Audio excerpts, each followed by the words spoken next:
recorded. This is Galaxy Tonight, keeping your galaxy in focus, bringing you news from the extranet that you can trust. With your hosts, Caradris McCall and Chip Washington. Hello and welcome back to Galnet News, or a very specific version of it. We're going to be talking about Galaxy Tonight, this new podcast that you guys are going to be listening to on your trips from Sol all the way to Sagittarius A-Star. Tonight, you've got Caradris McCall, Galnet News correspondent, and Chip Washington, also Galnet News correspondent. Say hi, Chip. How do you do? Tonight we're going to be talking to you about the news in the galaxy, some quick headlines of what's been going on, through the Looking Glass segment where we're going to be taking a closer look into the civil war that's consuming Lugh right now, and finally talking about what grinds our gears. So, Chip, tell us, what's been happening in the news lately? Lately we have headlines such as Patreus and the Princess. Does he love her, or is she just a stepping stone to his reign? Eyes on Lugh, the Federation's relentless onslaught is pushing Lugh residents out of their homes. Onionhead returns to Kappa for Nassus. Well, hey, eat Onionhead every day. And the FNS Nevermore is not ready for duty. Friendly Fire isn't. And the True North Star, 26,000 years ago, it was Vega, then Polaris, and now apparently it's Rigo TVL C240. Not very fun to say. Maybe we should rename it Polaris. Again? Polaris 2, Electric Boogaloo? Yeah. Yeah, let's go with that. Excellent. And the Prism Senator continues to woo Federation residents. She's a walking brochure for the Empire, apparently. And rebels declare war on the Federation in 78 Ursae Majoris, another federal independence conflict. Is this trending on Spacebook or something? I'm not really sure.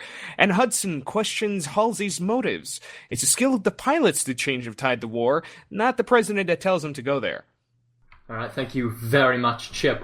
Those are the recent headlines. If you guys want to hear a little bit more about them and not just the headlines, well, you should check out some of the work by Chip this past week. He's been doing a lot of our reporting, and you can head on over and hear the story. But tonight, we're not going to be focusing on just that news. We're going to be going deeper. We're going to be going into the civil war in Lugh right now between the Crimson States group, a independent faction which wishes to take back control of its destiny, and the Federation, the big bad monster of space, apparently.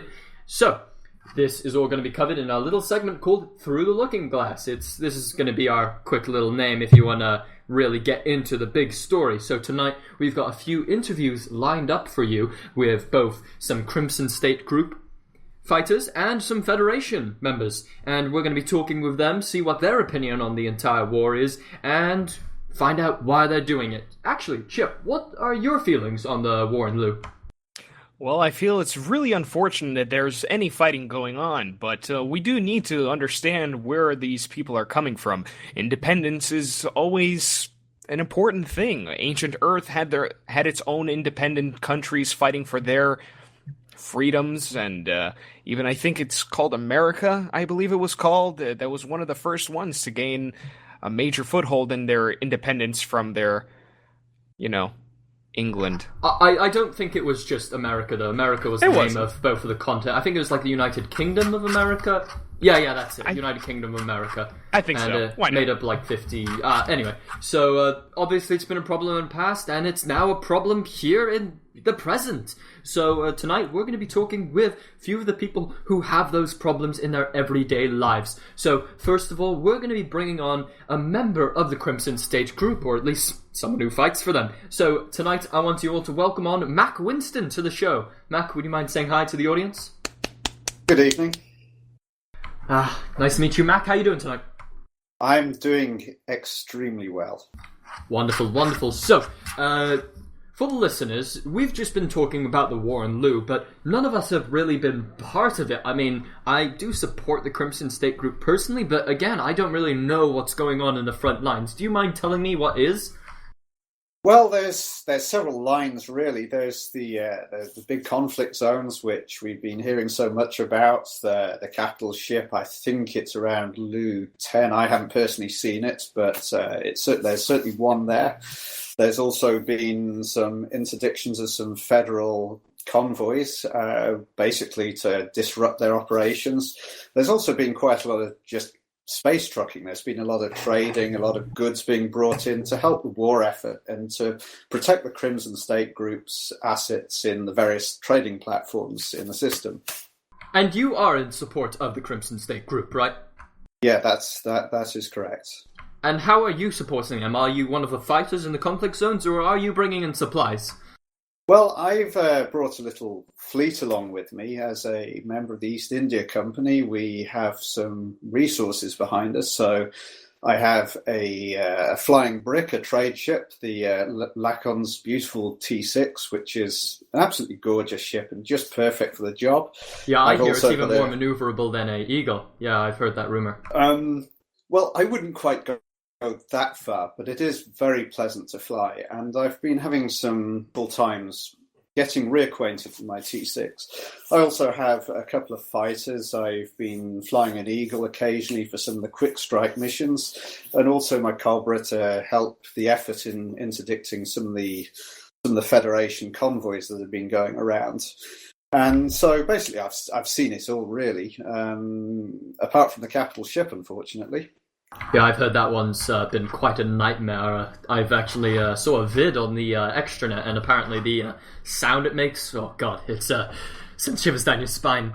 You were just talking about multiple ships and the EIC, the East India Company, for listeners out there. So what kind of role are they taking in the war on Lugh? Well, again, we kind of feel that the Crimson State Group, I think, is misunderstood.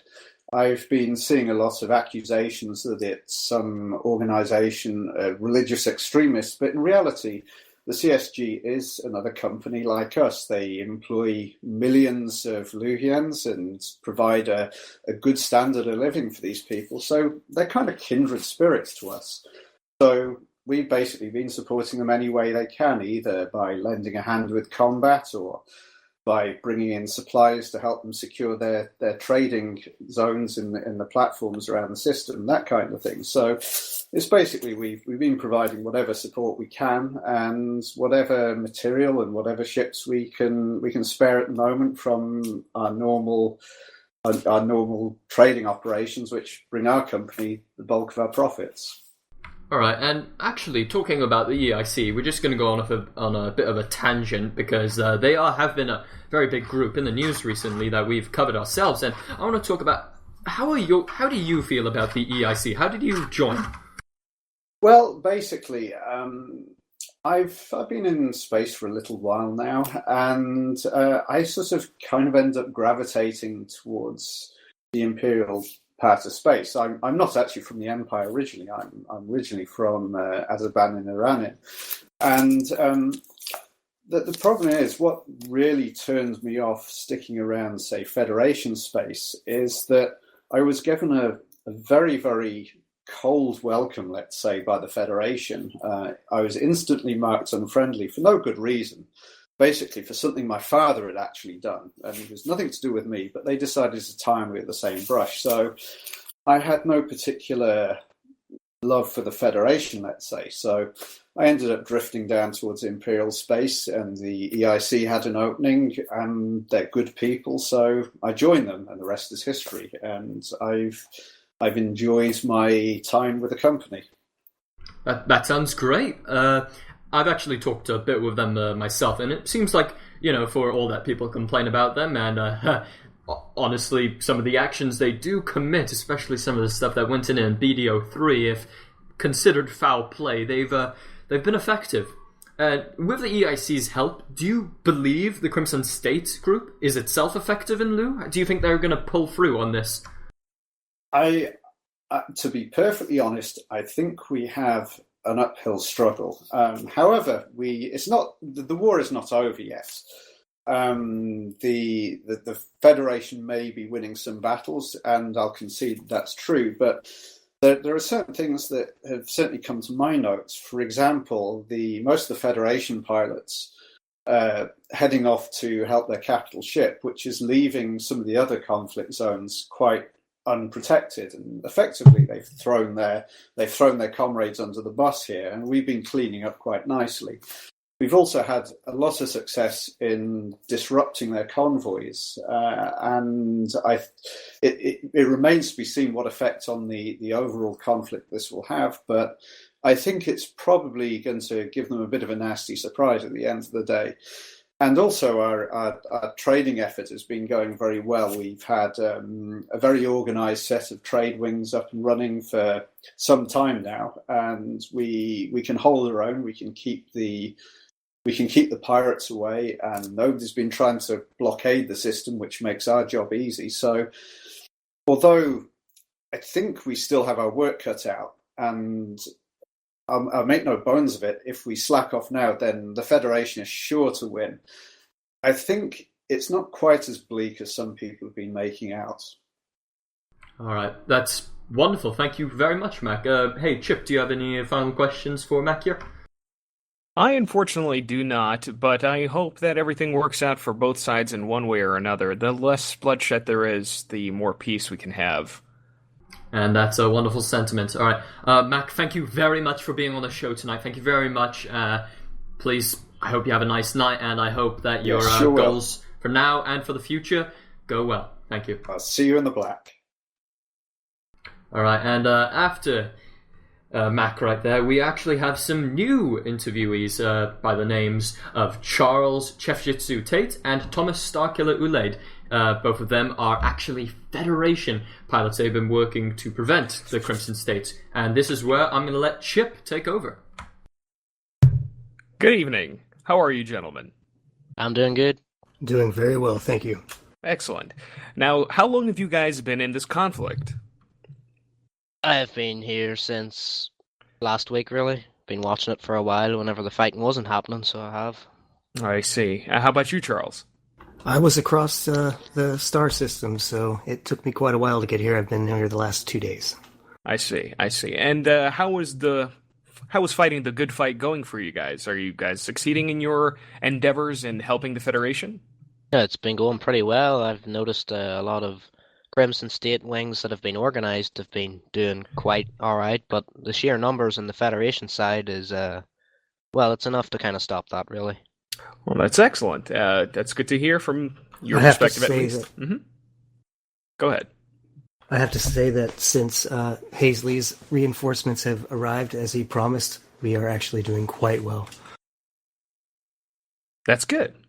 Now, I'm reading reports from Eyes on Lugh that the Federation is pushing out residents off from Lugh 6, and how does that make you feel, guys, that this fighting is actually forcing civilians to escape their own homes? From the way I'm seeing it, is they're just losing faith in the group that pledged that would defend them. Mm-hmm. They're just losing, and people are trying to get out before it all hits the fan, really. I do hate to see anybody's homes being fled and all the destruction occurring, but I do not think that they understand what it truly means to secede. I don't think that they could actually support themselves. They would lose more than half of their trade. That's understandable, and I personally agree in that sentiment, at least. But on a more personal note, what do you guys think of the actual conflict as to why it started? Do you think it was worth starting a conflict with the Federation in the first place? Is seceding even worth it? Or is this some sort of adolescent ploy for attention or freedom from their parents, if you will? From the way I see it, they didn't technically democratically try and get out. Before they really did try, they were arming themselves with ships, with weapons. They were getting ready for a war, which isn't right. They should have done it properly. They should have went through it all, done all the paperwork, which the Federation loves to throw at people. And if they got the majority vote, I think they would have done just fine. But there was no need to start a conflict over this as well. But not much I can do. I really have nothing to add to that. He said it perfectly. Understandable. Now, there are other conflicts and civil wars happening because of some sort of secessions, and mainly they've been happening on the Federation side with I personally haven't heard of any imperial systems trying to secede into independence or into the Federation, or if at all, I haven't heard of many. What do you think that Yeah. is happening between the Federation and their people? I think it's the Federation doesn't have as much of as an iron grip over the population as the Empire does. They don't have things locked down as well. I mean, we're seeing almost an Imperial fleet going through our core worlds, through Sol and everything, uncontested by the Federal Navy. And that's the way I'm seeing it. It's the Federation aren't really clamping down on what they could be doing, but still going to fight for them just because this war they're in the right. That is right. Freedom is not truly free. It takes a lot of work. I don't think that they realize the amount of effort and restraint that it takes to be free and follow the rules that are set in place to help you remain so. Yeah. I mean, a lot of old Earth wars of independence were fought against a superior and major power, and the only time that's really worked well is whenever another major power has stepped in and helped, like the French in that American Revolution that happened so long ago, from what I Understandable. was reading. Right, and it doesn't seem like the Imperials are stepping in to help the Crimson State group. They're just letting the minor independent factions fight amongst themselves in the Federation. But what is it? What do you think of President Halsey's seemingly overreacting decisions to certain events that have been happening recently? Like with Onion Yeah. Head, she sent fleets and capital ships to scar the planet with glass to completely eradicate all of Onion Head, and unfortunately seems to have survived. And even here, it's a small civil war. It's not like there's any fewer Federation systems going around. I mean, in existence. Of course, there's going to be one or two less now, but she sends fleets and fleets and fleets, and even producing a new capital ship just to take care of this. Like I said, what do you think of her seemingly large dedication to these conflicts? It's a very ballsy move, in my opinion, from what she's been doing, especially with the whole Onion Head situation. There was no need to send such large fleets to go and deal with a petty crop that could have been ignored, no problem. Uh, if it continues like this, she needs to get the Federal Navy up to a better standard if to stop these uprisings from happening, because they clearly don't have enough grip, and the law doesn't seem to do too much about it. I'm maybe a supporter in the Federation in this war, but if she lets things get out of hand, if the Empire decided to attack, I don't think she'd be prepared for it or ready, especially with the way the FNS Nevermore had that systems diagnostics problem and fired upon its own dock. I think that was said perfectly as well. The Federation seems to be losing grip, and with such drastic force being thrown so fast, it should send a clear message of the direction that the Federation is trying to head.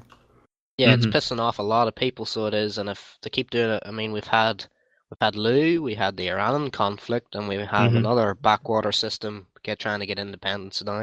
It's going to start stretching the resources thin if they keep using such heavy-handed methods. I think the Federal Navy needs a bit of an upgrade.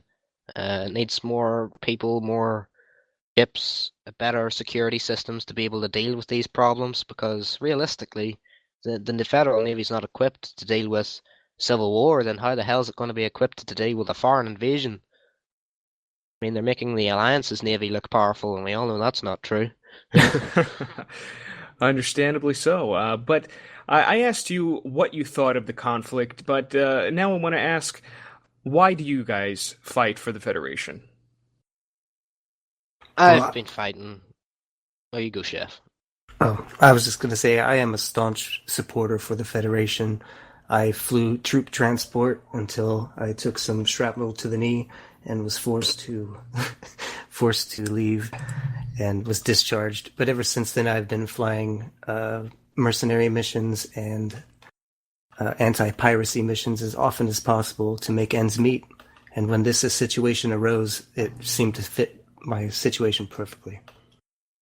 Yeah, with me, I grew up near the core system, so I wasn't always fond of the Federation because of things they did.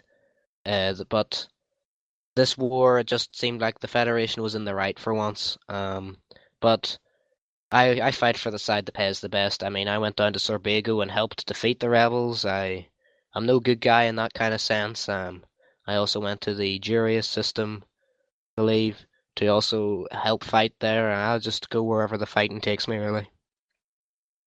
But the Federation definitely seems like the side to fight for in this war. I see. Well, I'm glad to hear your opinions on the matter and your personal endeavors, and I hope the best for you and your ships in the void there. Karajas, do you have any questions for these gentlemen? Yeah.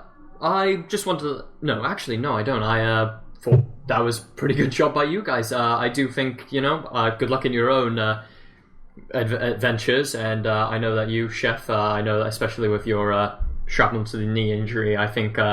you've probably got some of your own goals, maybe like open a sweet roll bakery, and I know that you, Thomas, you might have some more future in the Federation, ranking up. So I just gotta say, I wish you luck in your own endeavors, and no matter what the outcome of the war in Lugh is, I hope your futures are secured. Thank you very much. It was nice speaking to you. Yes, thank you for giving us a voice. Our pleasure. All right, and that is the interview on the war on Lugh. So, Chip, what do you think now that we have talked a bit about the war on Lugh, and you did say in the beginning that you preferred peace. I know usually we shouldn't be talking about our own opinions on the air, but who do you think is going to end up winning in this war? Well, as unbiased as we have to be when we give out the news, we can still have our own opinion, Karajas, I think. But as much as I would rather not have people fight, I do believe strongly that the Federation will have a heavy hand in the victory here. I do understand that the Crimson State Group and the EIC have some strong pilots and some strong intelligence gathering that they've been doing, but it seems that pure firepower might trump all the information gathering that's been happening. Also, I'm an officer in the Federal Navy, and I also do my fair share of the fighting. Well, fair enough. Well, I can't say I've been fighting myself. I will say that I am slightly partial to the Empire myself, born on Akinar, but as it is, no matter what, as you said, no matter what the outcome is, I do hope that the Federation does take some steps to clean up, if not a mess, then the trouble that it's starting to cause, especially with the focus, especially, sending capital ships after Onion Head as opposed to this civil war. Understand, it would be a bit of a heavy hand to send in multiple capital ships to one system, but I guess, I'd like to see the Federation kind of do something for their citizens, not just build ships, but I don't know, lower taxes. I don't know. I've never lived in the Federation, but I don't hate them. I just really do hope that in the future we can see that no matter who they are, federal or imperial, we can all shake hands and agree to play a hand of poker no matter where we are. I absolutely agree with that. I have absolutely nothing against with the imperial, the Empire, and I have nothing against my own people in the Federation or the Alliance planets or independence. Nothing against that, because we're all people. We all came from the same place. Yeah, we have a few different ideals, but in the end, we all pee the same way we did 1,000 years ago. Well, there we go. Although, actually, do we? I don't know, I'm not a history buff. Maybe, were there any, surgery? Anyway, so... well, I don't know, man. You're not a wiener. Okay. Alright, there we go. So, you do wait, did females go extinct in the last 200 years or something? I don't recall that happening. I didn't say standing up. I said the same way, so I don't know. Okay. Well, you did mention... Alright, anyway. Listeners, thank you very much. This has been Galaxy Tonight. If you do enjoy what you just listened to, if you did enjoy the interviews and the personal look through the looking glass into what life is like on the front lines, then please give us some likes on the extranet. Make sure that other people know about it. Share it with your friends and family, whether they're on Sol or Akinar. And I think for tonight that is mostly it, unless we've got to grind our gears. I think I actually do. You know what? I absolutely hate the fact that despite over 1,000 years of inventions, it seems like our computer technology has still gone backwards in the way we, load things. You'd think with a couple terabytes of RAM and a few hundred gigahertz of power, we'd be able to open our menus a bit faster, but no, you gotta limit it because it's military hardware. Why sell that for cheap? Ugh. Yeah, well, I hear you on that. Sometimes my computer needs a fast reboot, and I have to jump out of Super Cruise for that for some reason. That sucks. But frankly, what really grinds my gears is all these conflicts and the unclear, seemingly unwarranted sparks that start them. Maybe it's a conspiracy by imperial dissidents to lay waste to the social structure that the Federation tried so hard to instill in its people, to make them start civil wars. And also President Halsey's, she's a chick. Ah, yes. And also, if you guys are like Chip Washington, you can now buy his limited edition tinfoil hat for only 5 space bucks online. And, have a look on Galnet. We actually have a link to the store where you can buy your very own tinfoil hat. We've upgraded to aluminum, actually. Aluminium? Yes. Even though it has no magnetic properties and doesn't block any kind of waves, I think it is a stronger structure to make different hats, maybe a crane or some onion head, or maybe a hat from the 20th century, the ones called snapbacks, I think it's called, something like that. I don't remember exactly. But 5 credits, all yours. Brett. Yeah, I've got 2. I've got 2 just in case, I got a friend, put one on myself, then put it on others. Yeah. So, I guess this is it. Thank you very much, our audience, for listening to us. And if you do enjoy, then, tell us. Share it with your friends and family. And come talk to us ourselves. We're people too. Kind of. Mostly. Sort of.